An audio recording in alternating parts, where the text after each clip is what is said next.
Lock down کے خاتمے کے بعد ریئل اسٹیٹ اور آٹو موبائل صنعت بری طرح سے متاثر ہوگی اور ملک بھر میں ہونے والی تجارت میں جو حصہ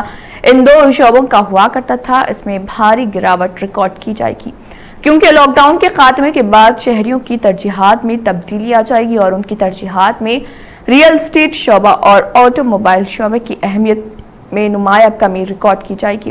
ماہرین کی جانب سے جاری کی جانے والی ایک رپورٹ کے مطابق ہندوستان میں ہونے والی تجارت میں ہندوستانی عوام کے امکانات اور ریئل اسٹیٹ میں جو ترجیحات تھیں وہ 26.74% ریکارڈ کی گئی تھی، لیکن اب جب لاک ڈاؤن ختم ہوگا تو عوام کے امکانات اور ریئل اسٹیٹ کے شعبے کو ترجیح محض 3% رہ جائے گی اور ان امور کی جانب سے لوگ غور نہیں کریں گے، بلکہ ان کی ترجیحات لاک ڈاؤن کے خاتمے کے بعد بدلتے ہوئے روزمرہ کے اشیاء کی خریداری پر ہوں گی اور وہ ضروری اشیاء ہی خریدیں گے۔ آٹو موبائل شعبے میں کار اور وہیکل متعلق جو دلچسپی تھی وہ بھی کم ہو جائے گی۔ لاک ڈاؤن کے اعلان سے قبل کار اور گاڑیوں و موٹر سائیکل کی خریداری کے سلسلے میں رجحانات کا جائزہ لینے پر یہ بات واضح ہوئی تھی کہ ہندوستان میں عوام آٹو موبائل صنعت سے خریداری کے سلسلے میں 3% دلچسپی رکھتے تھے اور ان کے رجحانات کے اعتبار سے 3% خریداری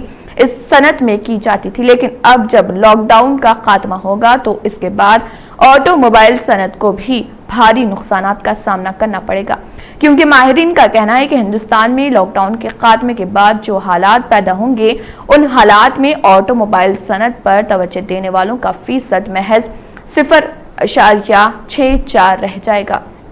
ماہرین کی جانب سے کی جانے والی اس پیش قیاسی کے متعلق تجارتی برادری کا کہنا ہے کہ اگر یہی صورتحال رہی تو ملک کی معیشت کو سہارا دینے والے اہم شعبے جات کو شدید نقصانات کا سامنا کرنا پڑ سکتا ہے